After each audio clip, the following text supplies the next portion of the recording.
안녕하세요. 당신의 지친 영혼이 깃들 수 있는 고요한 숲, 미니멀 포레스트입니다. 오늘 하루, 퇴근길의 발걸음이 유난히 무겁지는 않으셨나요? 회전문이나 엘리베이터를 빠져나올 때 깊은 한숨이 땅으로 툭 하고 떨어지지는 않았는지요?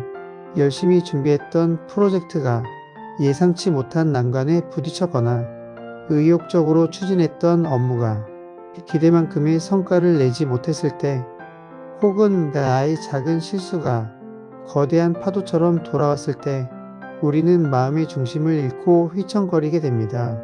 지금 이 순간에도 당신의 머릿속에는 오늘 있었던 회의 장면이나 상사의 차가운 눈빛, 혹은 동료들의 무심한 한마디가 끊임없이 리플레이되고 있을지도 모르겠습니다. 내가 조금 더 신중했더라면, 그때 왜 그런 선택을 했을까라는 자책의 목소리가 밤의 고요를 깨뜨리고 있지는 않은지요. 오늘은 일터에서의 좌절로 인해 상처 입은 당신의 마음을 보듬고 무너진 자존감을 다시 세우는 법에 대해 이야기해 보려 합니다. 우리는 종종 나의 일과 나 자신을 동일시하는 오류를 범합니다. 일이 실패하면 나라는 사람 자체가 실패작이 된 것 같은 깊은 수치심을 느끼곤 하죠. 하지만 여러분, 일은 당신이 입고 있는 옷일 뿐 당신의 피부가 아닙니다. 옷에 흙탕물이 튀었다고 해서 당신의 본질이 더러워지는 것은 결코 아닙니다. 미국의 사상가 랄프 월도 에머슨은 하루를 마감하는 우리의 태도에 대해 이렇게 아름다운 조언을 남겼습니다. 하루를 마치면 그것으로 끝내라. 당신은 할 수 있는 일을 다 했다. 의심할 여지 없이 멍청한 짓과 우스꽝스러운 일도 저질렀을 것이다. 하지만 가능한 한 빨리 잊어버려라. 내일은 새로운 날이다. 참으로 위로가 되는 말이 아닐 수 없습니다. 오늘 당신이 저지른 실수, 부족했던 결과는 오늘이라는 시간 속에 묶어두어야 합니다. 그것을 내일이라는 새로운 태양 아래까지 끌고 가는 것은 당신의 영혼에 대한 가혹한 형벌입니다. 밤은 휴식을 위해 존재하는 것이지 후회를 위해 존재하는 시간이 아니기 때문입니다. 그렇다면 업무의 실패로 인한 쓰라린 마음을 어떻게 다스리고 다시 일어설 힘을 얻을 수 있을까요? 여기 무너진 마음의 기둥을 다시 세우는 세 가지의 경건한 마음 훈련을 제안합니다. 첫 번째 방법은 퇴근의 의식, 즉 역할 벗기입니다. 직장 문을 나서는 순간 우리는 물리적으로는 퇴근하지만 정신적으로는 여전히 사무실 의자에 앉아 있는 경우가 많습니다. 걱정을 집까지 쌓아 들고 와서 저녁 식탁 위에, 침대 위에 늘어놓습니다. 오늘부터는 현관문을 열고 들어오기 전 아주 짧지만 강력한 역할 벗기 의식을 치르십시오. 현관문 앞에서 잠시 멈춰 서서 눈을 감고 상상해 보십시오. 내 어깨 위에 얹혀 있는 직장인 땡땡땡, 대리 땡땡땡, 팀장 땡땡땡이라는 무거운 외투를 손으로 벗어 문 밖의 고리에 걸어둔다고 상상하는 것입니다. 그리고 깊은 숨을 내쉬며 이렇게 속삭이십시오. 여기서부터는 그저 온전한 나로 돌아간다. 그리고 문을 열고 들어가는 순간 당신은 더 이상 성과를 증명해야 하는 직장인이 아닙니다. 당신은 누군가의 사랑스러운 가족이고 따뜻한 밥을 먹을 자격이 있는 생활인이며 고유한 취향을 가진 존엄한 인간입니다. 스토아파 철학자 에픽테토스는 우리에게 마음의 평화를 지키는 비결을 알려주었습니다. 사람을 불안하게 만드는 것은 사건 그 자체가 아니라 그 사건에 대한 그들의 판단이다. 업무가 잘 안 되었다는 것은 하나의 사건입니다. 하지만 그래서 나는 무능해, 나는 끝났어 라고 생각하는 것은 당신의 판단입니다. 현관문 밖에서 그 판단을 멈추고 사건만을 문 밖에 두고 들어오십시오. 집은 당신의 영혼이 쉬어야 할 성소이지 업무의 연장선이 되어서는 안 됩니다.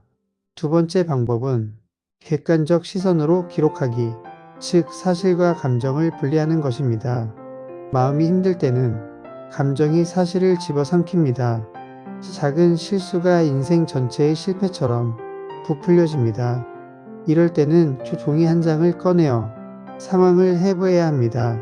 종이를 반으로 나누십시오. 왼쪽에는 일어난 사실만을 적고 오른쪽에는 그로 인한 나의 감정을 적습니다. 예를 들어 보고서에 수치 오류가 있었다는 사실입니다. 나는 멍청해서 구제불능이다는 감정입니다. 상사가 한숨을 쉬었다는 사실입니다.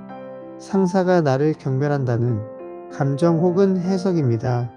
이렇게 적어놓고 보면 명확해집니다. 당신을 괴롭히는 것은 업무의 실패 그 자체가 아니라 그것을 확대 해석하는 당신의 두려움이라는 것을요.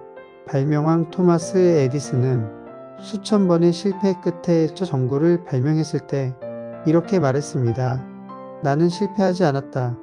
나는 단지 작동하지 않는 1만 가지 방법을 발견했을 뿐이다. 에디슨의 말처럼 오늘 당신의 업무가 뜻대로 되지 않은 것은 실패가 아니라 데이터를 얻은 과정입니다. 아, 이 방법은 통하지 않는구나. 이 부분은 더 보완해야 하는구나 라는 귀중한 피드백을 얻은 것입니다. 감정을 걷어내고 사실만을 바라볼 때 우리는 비로소 문제를 해결할 수 있는 이성을 되찾게 됩니다. 실수는 당신의 결함을 증명하는 것이 아니라 당신이 시도했다는 것을 증명하는 훈장입니다.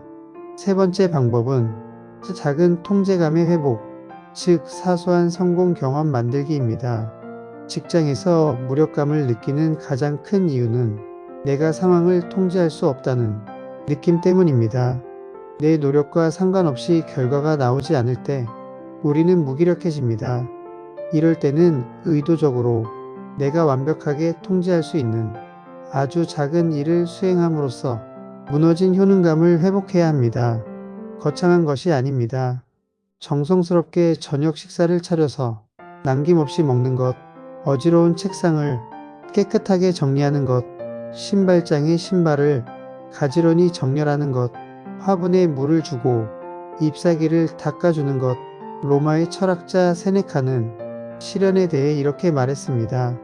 보석은 마찰 없이는 가공될 수 없고 사람은 시련 없이는 완벽해질 수 없다.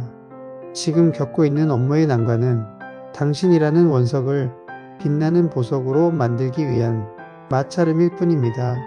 하지만 그 마찰이 너무 아플 때는 잠시 밖으로 나와 내가 스스로 빛낼 수 있는 작은 영역들을 돌보십시오.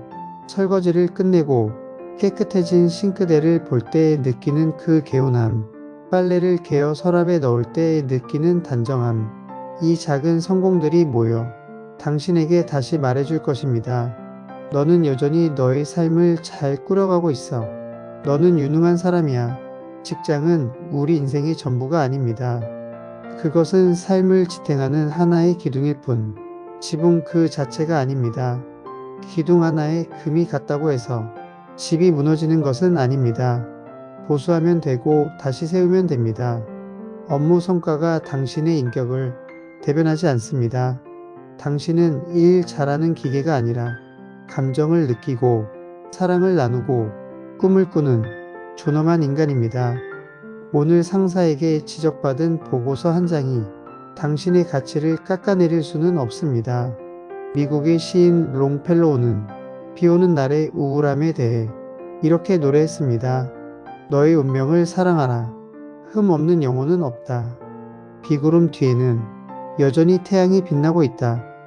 오늘 당신의 하늘에 비가 내렸다고 해서 태양이 사라진 것은 아닙니다.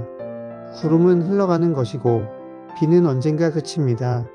비 온 뒤에 땅이 더 굳어지듯 오늘의 시련을 견뎌낸 당신은 내일 더 단단하고 깊어진 눈빛을 가지게 될 것입니다. 오늘 밤 잠자리에 들 때는 부디 자신을 용서하십시오. 오늘도 애썼다. 결과는 아쉽지만 과정 속에 너는 충분히 치열했다. 나는 너의 그 노력을 안다. 이렇게 스스로를 토닥여 주십시오. 당신이 회사에서 어떤 평가를 받든 미니멀 포레스트에게 당신은 언제나 세상에서 가장 소중하고 빛나는 존재입니다. 당신의 가치는 연봉이나 인사고가로 매겨질 수 없는 그 자체로 고유한 우주이기 때문입니다. 부디 오늘 밤은 일의 무게를 내려놓고 가벼운 영혼으로 잠드시길 바랍니다. 내일 아침에는 어제와는 다른 새로운 바람이 불어올 테니까요.